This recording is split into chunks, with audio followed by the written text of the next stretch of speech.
کریم آقا صلی اللہ علیہ وسلم کی حدیث پاک کا مفہوم ہے۔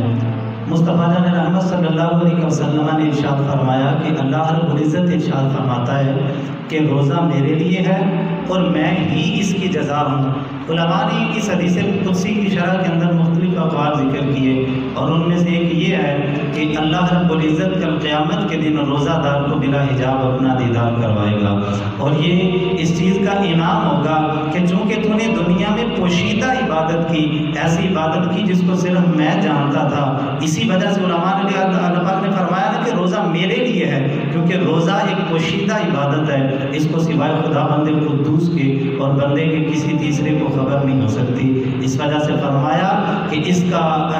اجر اور اس کی جزا بھی کل قیامت کے دن میں اپنے دیدار سے عطا فرماؤں گا۔ اور اگر آپ اس بات کو سمجھ لیں تو پھر روزہ رکھنا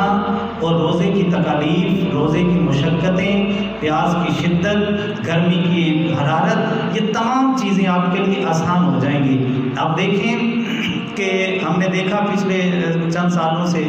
ہم اس بات کا مشاہدہ کر رہے ہیں، آپ بھی اس تجربے سے گزرے ہیں، جو اپنے سیاسی کسی پارٹی کے ساتھ تعلق رکھتے ہیں۔ ہم نے دیکھا کہ جب ان کے کسی قائد، کسی لیڈر کا جلسہ ہوتا ہے، وہ سیاسی لوگوں کا معمول ہی یہی ہے، وہ صبح 10-11 بجے کا ٹائم دیتے ہیں اور رات عشاء کے بعد وہ آتے ہیں، لیکن جو ان کے ورکر ہیں ہم نے ان کو دیکھا ہے، گرمی کی شدت ہو یا جو ہے وہ سخت جو ہے وہ سردی کی شدت ہو، وہ نہ سردی کی شدت کو دیکھتے ہیں نہ گرمی کی تپش کو دیکھتے ہیں، وہ تمام چیزوں کو بالائے طاق رکھتے ہوئے مقررہ وقت سے پہلے وہاں پہ پہنچتے ہیں، اور پھر وہاں پہ پہنچ کے ہم نے دیکھا کہ سارا دن وہ چاہے گرمی ہو تپش میں گزارتے ہیں، سردی ہو تو وہ ٹھنڈک میں اپنا وقت گزارتے ہیں، نہ ٹھنڈک ان کو کچھ نقصان دیتی ہے اور نہ گرمی کی شدت ان کے جذبوں کو مات کرتی ہے، کیونکہ وہ اس جو ہے وہ کوشش کے اندر ہیں، وہ اس جو ہے وہ جذبے کو لے کے گئے ہیں۔ ہم نے اپنے لیڈر کی ایک جھلک کو دیکھنا ہے، ہم نے اپنے قائد کی ایک جھلک کو دیکھنا ہے۔ او میرے بھائی، او مسلمان، کبھی تو نے سوچا ہے کہ دنیا کے لیڈر کا چاہنے والا،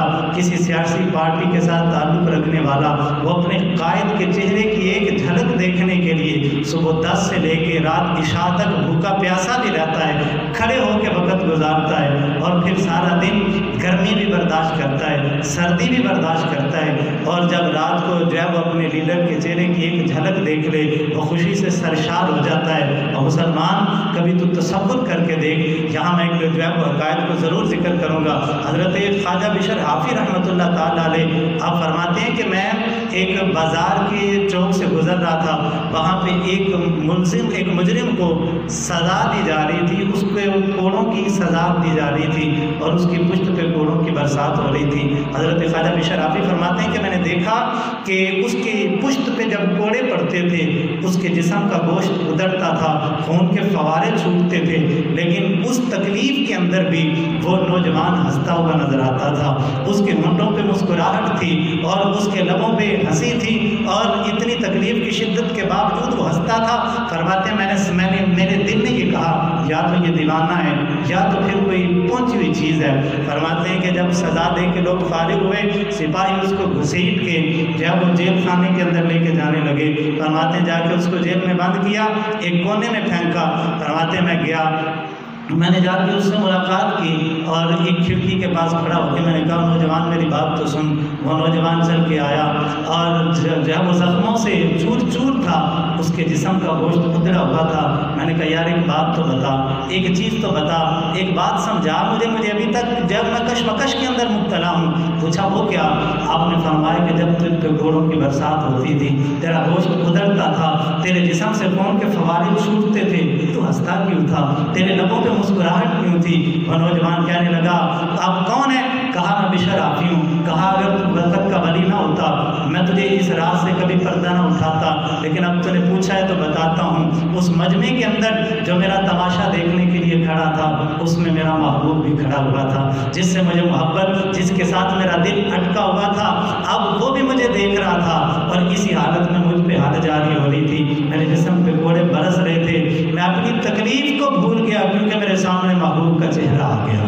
حضرت خواجہ بشر حافی فرماتے ہیں میرے دل پہ چوٹ پڑی۔ میں نے کہا یار دنیا کا عاشق، دنیا کے محبوب سے محبت کرنے والا محبوب کا چہرہ سامنے ہو، تکلیفیں اس کو کچھ نہیں کہتی، تو جس جو ہے وہ عاشق حقیقی کے سامنے خدائے وحدہ لا شریک کے جلوے آ جائیں تو اس کو تکلیفیں کیا کہہ سکتی ہیں؟ میرے بھائی انعام تو دیکھیں، اللہ پاک فرماتے ہیں میں جزا ہوں، میں اپنا دیدار کرواؤں گا۔ یار بھول جاؤ ساری تکلیفوں کو، پھر جب وہ روزے کی تکلیفیں کوئی حیثیت نہیں رکھتی، پھر یہ بابیلا، پھر یہ شور ہوگا، ذرا سی پیاس پہ 10 لوگوں کو بتانا، نہ تو اپنے رب کی خاطر تکلیفیں برداشت کر رہا ہے، کسی کو بتا ہی نہ، تو زبان پہ اف لائے نہ، زخم پہ زخم کھا کے جی آہ نہ کر لبوں کو سی۔ اور میرے بھائی تو عاشق تو ہے وہ خالق حقیقی سے محبت کا دعوے دار ہے، تو اپنے رب کی عبادت اور بندگی میں مصروف ہے۔ تیری عبادت ایسی ہونی چاہیے، تیری جب وہ کسی کو خبر بھی نہ ہو تو ہنس ہنس کے تکلیفیں برداشت کرے،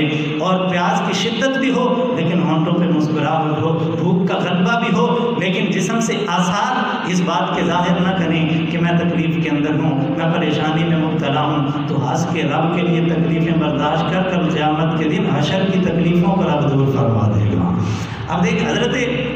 امام احمد بن حنبل رحمۃ اللہ علیہ فرماتے ہیں آپ جب بھی دعا کیا کرتے تھے تو کہتے تھے اللہ ابو الحسن چور پہ اپنی رحمتوں کا نزول فرما۔ آپ کے بیٹے نے ایک دن اصرار کیا، ابا جی ابو الحسن چور کے لیے آپ اتنی دعائیں کیوں کرتے ہیں؟ حضرت امام احمد بن حنبل جو غوث پاک کے بھی امام ہیں، آپ فرمانے لگے، فرمایا جب مجھے کوڑوں کی سزا دینے کے لیے لے کے جایا جا رہا تھا تو وہاں پہ ابو الحسن چور بھی تھا،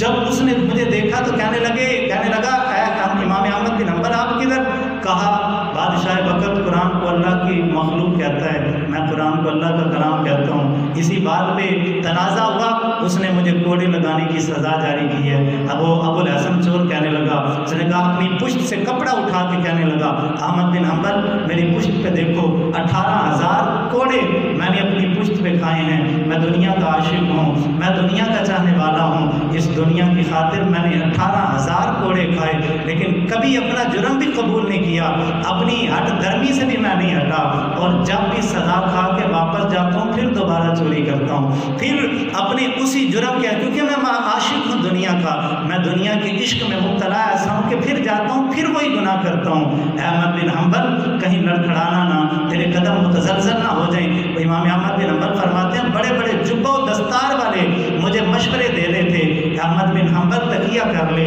جب وہ ظاہری طور پہ الفاظ کچھ ایسے بول دے، آپ نے فرمایا وہ چور تو تھا لیکن بات بڑی کھری کر گیا، اور اس نے میرے جذبوں کو حرارت دی، اس نے مجھے حوصلہ و استقامت دیا، اور اسی کا حوصلہ و استقامت تھا کہ میں نے ہنس ہنس کے کوڑے اپنی پشت پہ برداشت کیے، کیونکہ مجھے پتا تھا میں دنیا کی خاطر نہیں بلکہ خالق حقیقی کی خاطر تکلیفیں برداشت کر رہا ہوں۔